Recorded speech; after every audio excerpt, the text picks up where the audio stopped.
things are hotting up on the final Monday Night Raw before the Great American Bash Raw exclusive pay-per-view at the weekend.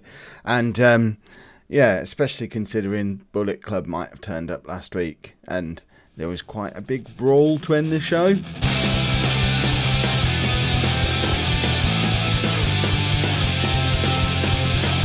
Hello and welcome to part 8 of my Total Extreme Wrestling WWE playthrough. I'm Kev and this is the final Monday Night Raw before the Great American Bash pay-per-view. We're going to get some storylines progressing towards our pay-per-view matches, and also we've got SummerSlam on the horizon just 2 weeks later as well. So lots to be thinking about, and Triple H is starting the show off by coming out and announcing a few matches that are going to be happening tonight. He's not impressed with how Raw kind of went off the rails a little bit last week and became a brawl fest. He wants actual proper wrestling matches this week. And he uses that word, wrestling, because Vince isn't around anymore. He's allowed to say wrestling. So he announces some matches for tonight's show. We've got the number one contender for the US title, AJ Styles, is going to be taking on The Big Show. We get a 77 for the rating for that.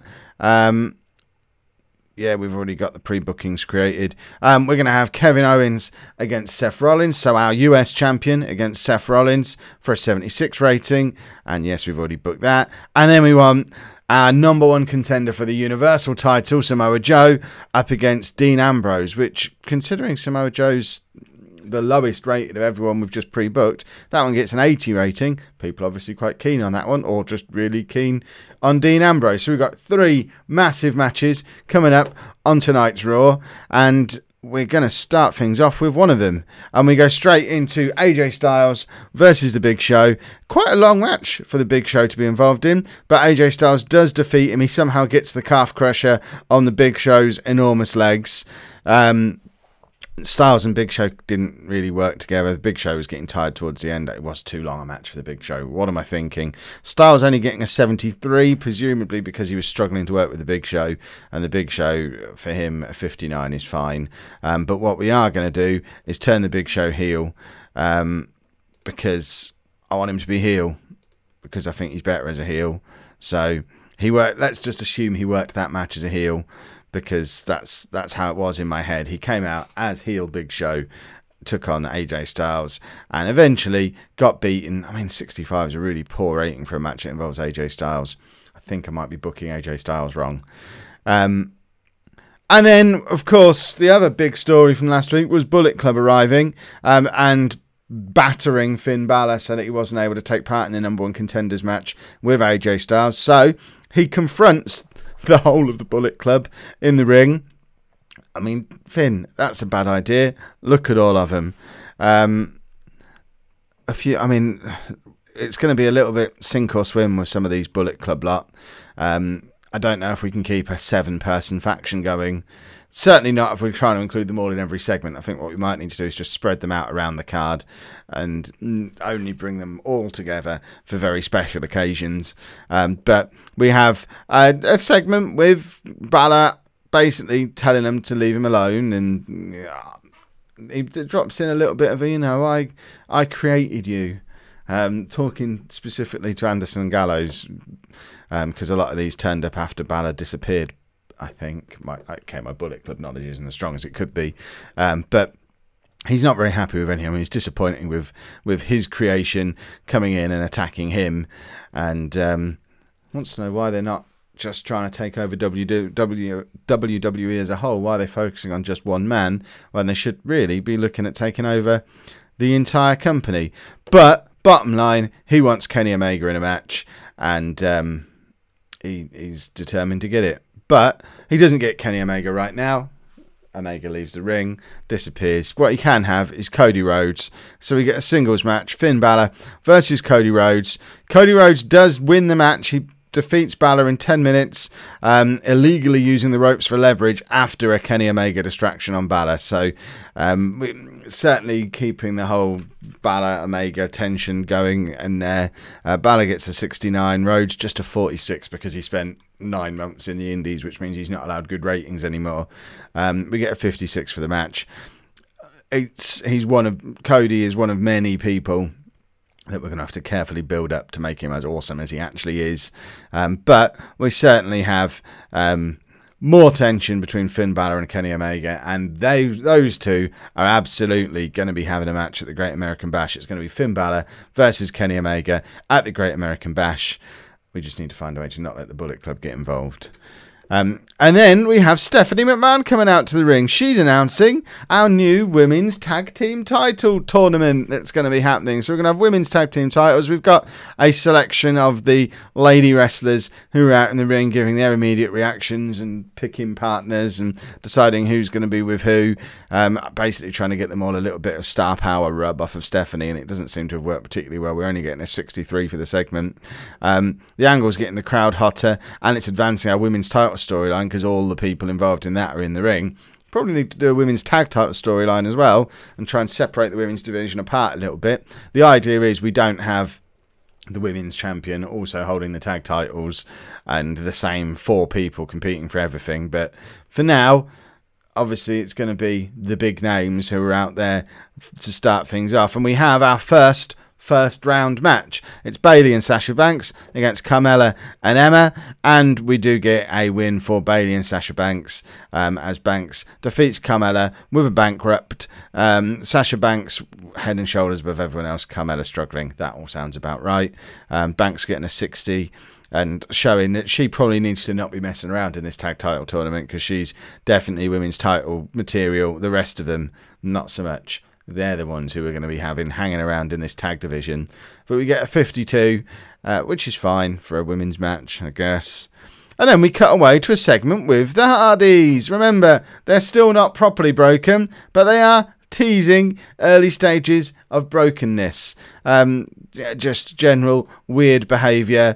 They're desperate to win the tag titles back at the Great American Bash at the weekend when they're going to be facing Cesaro and Sheamus. Matt doesn't know what he'll do if he doesn't win the titles. We get a 62. The broken Hardys storyline advances. The crowd are hotter for it. They like the Hardys. Don't like them enough because obviously they came from the Indies, so they can't get good ratings yet. But a 67 and definite teasing towards some breaking happening in the very near future, but not yet. We'll advance without touching their gimmicks. And talking of the tag champions, we've got Cesaro and Sheamus against, I think we're officially forming Luke Harper and Eric Rowan into a tag team now. We're calling them up from NXT every week. We'll move them properly onto the roster after this match, put them together as a tag team. I don't know whether they'll be on Raw or SmackDown, but we'll put them somewhere and get them involved in the really strong tag divisions that we've got knocking on at the moment. So Sheamus and Cesaro both doing very well. We get a 70 for this match. Sheamus gets the highest rating. And to be fair, Luke Harper's not far away from Cesaro's rating. So they're putting themselves across well. It's the best match of the night so far, I think. Was this even better than the AJ Styles Big Show one? I think it might have been. That was like a 65, wasn't it? So for Harper and Rowan to be involved in the match of the night so far, that should be justification enough to get them up onto the main roster again after their 3 or 4 weeks hidden away in NXT. And we now have a contract signing. Remember, we've had this ongoing storyline between Neville and Rey Mysterio where Mysterio has decided the only reason he's back in WWE is he wants a title. He lost his first Intercontinental title match against The Miz and then decided the Cruiserweight title was his next stop, but Neville ignored him. Then last week on SmackDown attacked him and accepted his challenge, and now we've got Kurt Angle coming out because he's still knocking around the company and we can only use him as an authority figure, so we may as well use him as an authority figure. He's out doing a contract signing with Neville and Mysterio and they end up scrapping, and Neville just leaves Mysterio lying in the ring after he absolutely batters the heck out of him. Neville's still not suited to his gimmick. I still disagree. Kurt Angle struggled when going off script. He begged me to go off script. I wanted him to be scripted. He said, no, please let me go off script. So Kurt Angle, that's your last performance as an authority figure. We'll just leave him. We might send him down to NXT to be an authority figure down there. Call William Regal up. We get a 66 for the segment. And yes, we've already booked that match for Great American Bash. It's going to be Neville against Rey Mysterio for the Cruiserweight title. And now we've got a couple of... one sneaky little debut, because I signed him like 3 weeks ago and then forgot I signed him. Ryback's back. May have signed him without having much of a plan for him. I'll come up with a plan. Let me know down in the comments what my plan for Ryback might be. I think plan number 1 might be send him to SmackDown, because we are a little bit loaded with wrestlers over here on Raw now. This is 2 weeks after I'm moaning we didn't have enough to fill out a card. I've now got quite a lot who didn't even make it onto this episode of Raw, so we might need to have a little bit of a reshuffle, maybe after SummerSlam. But we have Roman Reigns and Ryback versus Braun Strowman and Drew McIntyre. Reigns picks up the win, pinning McIntyre after a spear. Roman Reigns carries the match. He's head and shoulders above the other 3 people in this match. They're there to make him look strong, really. I am a little bit worried that Braun Strowman was the lowest rating in the entire match, and he's the one who's going to be facing Roman Reigns at Great American Bash. That can only really go one way, really, which is a real shame. But McIntyre, Ryback, Strowman, after Reigns is done with him to an extent, these are all sort of the mid-card guys who we need to come up with a plan with. And I think the plan's going to involve getting the US title off of the likes of Kevin Owens and AJ Styles and getting that down into the mid-card where it's supposed to be, to give the mid-card guys something to do. And then getting Owens and Styles up into the main event along with the likes of Rollins and Ambrose. Maybe stick Samoa Joe back down in the mid-card, and although he's doing very well. Let me know down in the comments, what would you do? I'm getting to that point now where we're like 3 or 4 weeks in and my initial ideas are all starting to close off, and now I'm starting to think, right, where do we go from here? And I'm very much keen to have your thoughts on that. But then we have one of the other matches that was announced earlier in the show, Samoa Joe versus Dean Ambrose. Joe showing that actually, forget this, send him down to the mid-card nonsense. His popularity is improving week on week, and he's just put in a good wrestling performance as well, getting a 70 in ring, Ambrose getting an 80, and that's now match of the night. And it is Samoa Joe picking up the win with a muscle buster on Ambrose, and in 15 minutes. That's going to do Samoa Joe the absolute world of good. And then we have Brock Lesnar coming out to the ring, just basically staring him down, and The Rock turns up again. And yet again, we have Monday Night Raw ending with The Rock and... Sorry, The Rock between... In fact, it's not ending. There's something else going on. What on earth have I booked for after this? We've not had one of those other matches yet, have we? Perhaps I'm putting a match on at the end. But you can tell I planned this yesterday. We're now going to have... So it has Lesnar and Joe staring each other down with The Rock holding them apart. And then perhaps the show doesn't end. We just cut away to an advert. We get a 90 for the segment. The Rock coming across well again. Announcing from JR and Jerry Lawler, poor... bit of a problem, but there you go. Samoa Joe again really helping his rise up the card. Samoa Joe superb working without a script, had the crowd in the palm of his hand the entire time. Well played, Joe. And then we do go into, there you go, this one then becomes match of the night. So I wanted to end with a match rather than with a segment again. Get some proper wrestling in here. As per Triple H's decision at the start of the show, we have Kevin Owens versus Seth Rollins, and it just pips the Dean Ambrose Samoa Joe match by 1 point, but we get an 83 for the match. Owens was excellent. Rollins was excellent.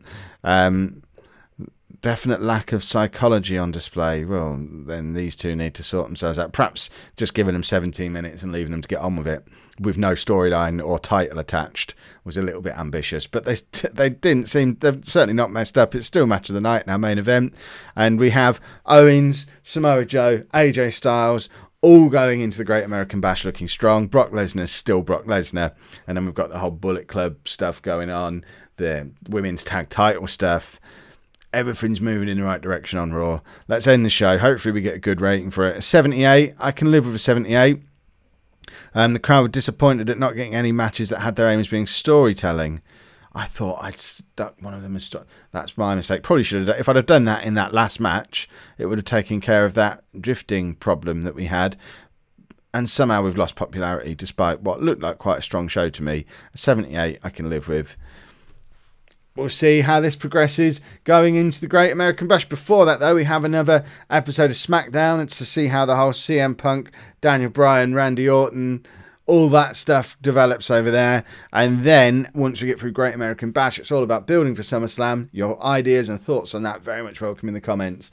And then we're perhaps going to have a little roster reshuffle after SummerSlam. If you've enjoyed that, please make sure you pop a like on there for me. Subscribe to the channel if you'd like to see more. And thank you very much for watching.